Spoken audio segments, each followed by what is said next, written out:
The Nigerian Labour Congress will hold a two-day nationwide protest over the hardship being experienced by Nigerians as well as the worsening insecurity in the country. The protest will begin a week after the expiration of the 14-day ultimatum the NLC issued to the federal government, which will expire on February 23. The planned days for the nationwide protest are February 27 and 28. At the press briefing in Abuja, NLC President Joe Ajaero warned the government not to ignore the ultimatum.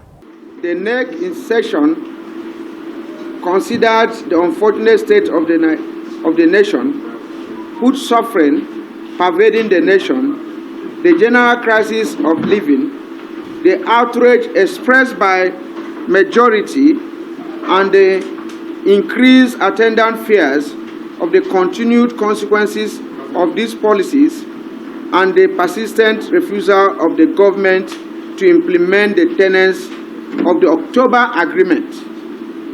The NEC in session also took notice of the wise decision of the National Administrative Council of the Congress to demand that the agreement be implemented. The NEC in session declares a two-day national protest on 27th and 28th of February to demonstrate outrage on the mounting hardship and insecurity around the nation. If our demands are not met after the nationwide protest, to issue a 7-day notice that will expire on the 2nd day of March 2024 to the federal government, after which an indefinite nationwide strike will ensure. Well, NLC President there, Joe Ajaero, expected to be joined by him shortly. In the meantime, two-day protest over economic hardship. The NLC is weighing in on what so many top Nigerians have been complaining about. You heard from the Sultan of Sokoto, Abubakar III, saying Nigeria is sitting on a keg of gunpowder if something drastic is not done about, food insecurity and, of course, general insecurity. But then again, to what extent will this two-day protest, solve the problem? I'm more curious as to whether the NLC, beyond going on strike or protesting, does it have concrete options or recommendations for the government to follow? I think these are questions that definitely are not rhetorical. These are questions that the NLC will be giving answers to, and I'm so excited that Joe Ajaero will be joining us pretty soon so they can space it and talk more about the conditions given to the government. And not just the Sultan, almost everyone is speaking. The other time it was the Emir of Kano who spoke, who said specifically to the First Lady to tell the President what the people are going through. Now that the NLC is doing this, but again, keep in mind, it takes us back to our headline that the FCCPC is also clamping down on hoarders. So it's a holistic, move by every sector of our national life to ensuring that a lot of Nigerians are taken out of this deep, never-ending hole. Indeed. Okay, so we told now we have the NLC President Joe Ajaero. Good evening. Thanks for joining us on News Night tonight. Good to see you again. So you have this two-day protest over economic hardship. You've just given a 14-day ultimatum to the government to implement your demands.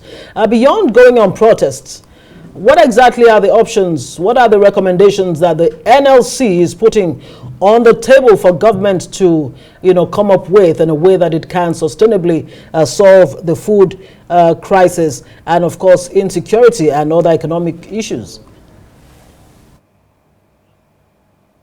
Well, thank you very much. I think it is like reminding government their responsibilities to tell them how to solve the problem of insecurity, where you have the police, the army, the DSS, the Navy, all arms. So they know what to do, and that's the primary responsibility of those arms. On food insecurity, it's a bit difficult for them at this point in time with the value of the currency. Nobody will process a gari and sell it for 2,000 if he knows that he can sell it for better money if he takes it to Cotonou. So just as we are allowing the currency to depreciate, the currency of nearby countries seem to have gone high than our own. The value of the Cotonou money they were talking of, Cameroon and all these other areas, is higher now. So it's easier for people to cross the border to sell. However, they can stem the level of movement of these food items, across border. Although it's going to be difficult for smugglers to stop because they are making more money from those areas. So there are various ways of checking it, apart from even massive food production in the country. If you mass produce and then there are leakages from where the food will be exported, and then it becomes a problem. So it's unfortunate that we allowed our currency to go down this way, and I think we need to do something about it. We need to peg it. We need to look at those areas that have a competitive and comparative advantage, and work on them. Well, Comrade Ajaero, time was when organized labor had this representation within government, especially when it comes to issues of the economy. Is this what this is about this point in time? Because you're also saying that the government must not ignore the ultimatum given. Well, the issue of having representation is not quiet, except when they call us for meetings and we discuss. We don't serve in any arm of government where policy issues, especially economic issues, are discussed. And even when we send them across to them, I think they seem to know it all. And when we say our ultimatum should not be ignored, we have watched for a long time. All our agreements are not being honored. And it appears, some people are joking over it, over serious matters. When we started the issue of removal of subsidy, people thought it was for the fun of it. And what you are seeing today is the consequence of the removal of fuel subsidy. This level of suffering, what the level of devaluation and whatever. If you have crude in this country and we can't refine it here, and we depend on refineries abroad, we had to carry crude abroad to refine them and bring them back here and try to sell them at the prevailing rate. Those are some of the things we argued then, but people tried to shut us down. Some gave it some political coloration, some gave it ethnic coloration. But today, it is happening. We analyze all this. And they are going further with the dictates from the IMF. The IMF telling them that even electricity tariff, you have to remove it. Only God knows where the country will be when they do that. All right. So, the federal government, through the Minister of State for Labor and Employment, Nkiruka Onyejocha, a couple of days ago actually said, look, government is committed, not just saying it, that government is demonstrating commitment, saying on the issue of 35,000 Naira wage award, that government is already disbursing those funds. I wonder what your reaction is to that. Can you confirm to us that indeed some of this disbursement is already happening, and where they're getting the 35,000 Naira wage award? And your reaction on the opening up of grain reserves that's been ordered or directed, if you like, by the federal government, by President Tinubu? I didn't get the last point. The opening up of what? Of the grain reserves, for about 42,000 metric tons of grains, to help alleviate the food suffering. Well, the good faith that the Minister of Labor talked about, maybe they want to show good faith, and then it is already late to show good faith. If I had an agreement with you and we say you should pay by the end of October, and you didn't pay by the end of October, you didn't pay November, you didn't pay December, January you didn't pay. By February, you can't call it good faith. Even if you are paying then, you are paying in absolute bad faith. In fact, even the currency of 35,000 Naira in October is not the same thing today by the current economic reality. So how can that be good faith? It's not true. You know, the money you owe me then, you're not even paying arrears. Some people might have died because they couldn't secure the money to treat themselves in hospital. Some kids might have left school because their parents couldn't secure some money to pay their school fees. And now you are calling it good faith. I don't think it's good faith. On the issue of grain, I've said it in one or two other areas that it is laughable to bring grains to Nigerians as a way of checkmating, hunger. Serious countries don't do that. Because if you watch, are we talking of pigeons? And that's the same words I use. Or birds that we are going to give grains for sustenance because they are poor. Let us give them grains.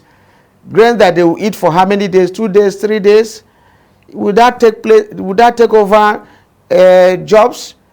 That will create permanent jobs, that will create employment, good economy. I don't think that that's an approach to it.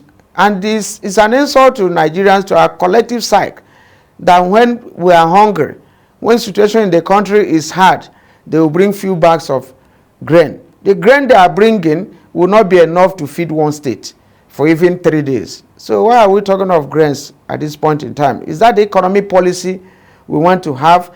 How long are we going to depend on palliative economy?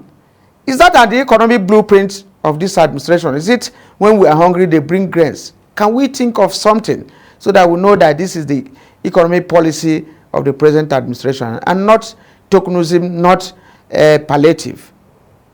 It reminds us of the Labour Institute and some of the research that your members carry out year in, year out that may also help in policy formulation for government.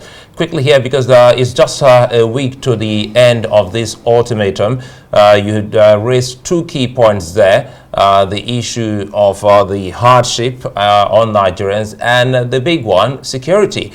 How best do you think the government can truly tackle these? Because now we're talking about solutions, just in case they want to buy in on the labor unions' suggestions.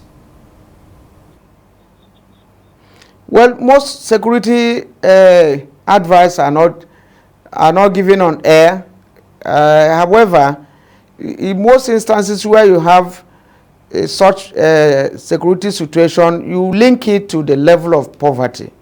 You link it to the level of hunger in most instances. It may not be exactly, but it's important. If you watch economies that have developed, you discover that, yes, crime might be high, but not this extent of kidnapping for ransom. No. That is a no-no. It has to do with people that are hungry, people that are idle, people that are unemployed, people that are probably mentally depraved as a result of involvement in all manner of illicit drinks, So those are some of the factors. And this is equally a statement to the fact that we are becoming an underdeveloping country. Where we are today is not where we were some 10 years ago, some 20 years ago, some 30 years ago. We seem to be receding. So that is what is happening. So there are other measures. Apart from attack, there should be int. They should look at the issue of intelligence.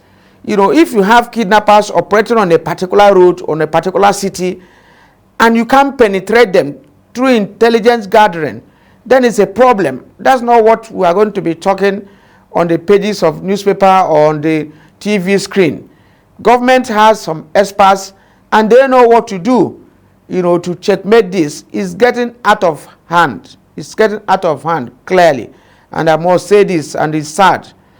So we need to check the two. If we work on the economy, and then the children that are out of school and they go back to school, children, their parents are not being paid salaries, they go back to school. You reduce the level of idle minds, that will be used to perpetrate this action. It's not cheaper, for people to do one kidnap and make millions. Why go to school if you do one kidnap, you make millions. And the level of our orientation, social orientation, I don't know why it went. You know, people no longer have conscience to know that kidnapping or other vices are evil. These things are taught in civics education in those days. They are taught in communities, folklore and whatever. Where lies, you know, the conscience of the society? If we cannot, you know, teach the kids, teach the coming generation that all these are evil. And please, for us to leave it, Comrade Joe Ajaero, President, Nigeria Labour Congress, many thanks for your time.